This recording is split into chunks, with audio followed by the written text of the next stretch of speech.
Maybe I can turn my camera around. Hustle kindness, peaches neat feet, If you donate, you can get a cool shirt. Peaches neat feet, Okay, let me stop. I don't know why I'm doing that. I'm done. Let's test this. Okay, first thing about philanthropy is finding what exactly do you like. Do you like to help elderly people? Do you want to help children? Do you want to just donate money? Really figuring out what your niche is in the fundraising, donating, helping, volunteering type of community. What exactly is it that you want to do? Because even though you're helping other people, you have to have a drive or a passion to help other people, or else it's just gonna come off as being snooty or even a little nasty and mean. Because if you're doing something that you're not interested in, it's gonna seem forced. Your kindness is gonna seem forced. So really just take your time and figure out what exactly it is that you want to be a part of and what community you see yourself being in, because usually when you start to donate or even volunteer, you'll meet more new people and different types of people, and you'll be connected to everyone in a sense. So you really need to think about where, what, when, why, how, all of that. And for me, what I did was, I had a few family members who have had breast cancer and have beat the odds when they should have passed away. I've also had a connection with different veterans. Some of my friends are veterans, or their family just needs help. So it's always interesting to find a connection to something that you really want to donate and be a part of. And I think that's the important part of wanting to donate and help. Point number 2, I would say, if you're looking as far as like a tax deductible thing, see if it's tax deductible, because that helps you, that helps them, that helps everybody in a sense, and help the economy, believe it or not, at the end of the day. So if you want it to be tax deductible, just look into it and see if it is. Usually ones that are more of a federal level, like to the veterans or even smaller groups, are tax deductible. So look into that, and when you donate things, make sure that you write down the value of things, so that when you're asked on your taxes how much exactly did you donate, you can put it in the bracket that's supposed to be there, or you can write in your price and make sure if for some reason you had to go and get it appraised, that you also have that proof with you for taxes.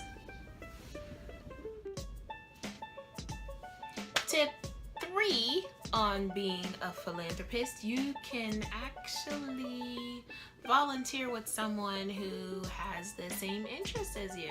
So if I was doing a breast cancer walk, I'll probably go with my mom or somebody who was affected by breast cancer, or someone who wants to be more aware of breast cancer and people fighting against breast cancer, then you can do that. But sometimes it helps to have like a volunteer buddy, so you're not going in by yourself, you're not going in alone.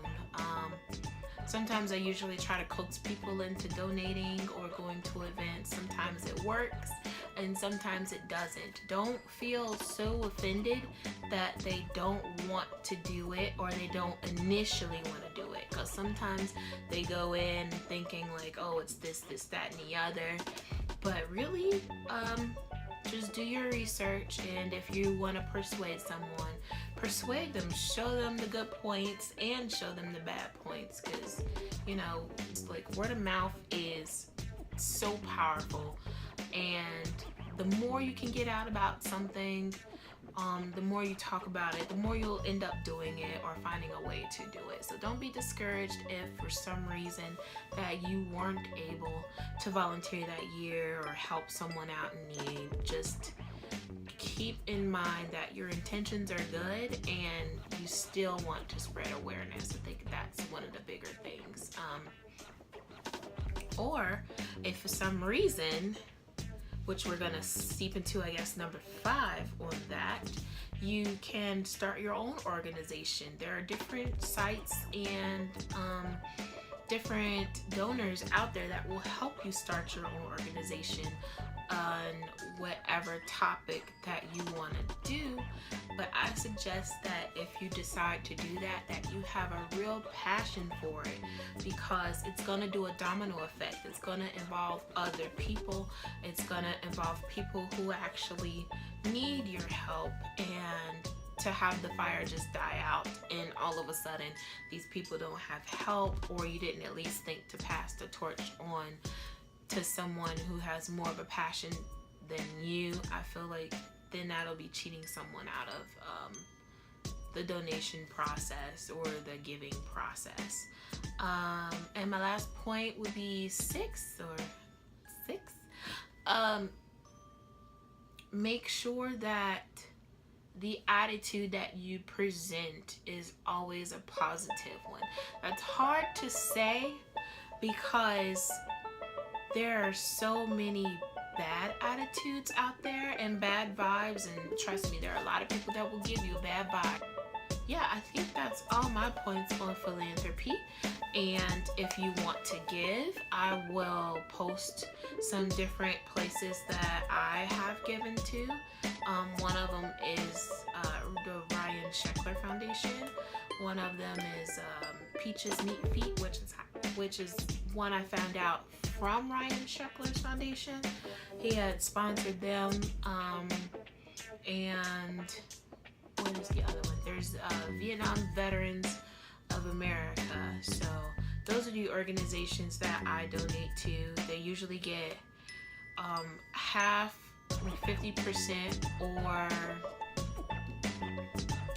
90 to 100% of the donations, and that's another thing you want to check out too, to make sure that they are getting most of their donations. You still need some of the money to run the companies, but at the same time you don't want it to be as if they're just getting the money to put their name out there and they're not giving it back to the people that they're representing. So that's another thing to look for.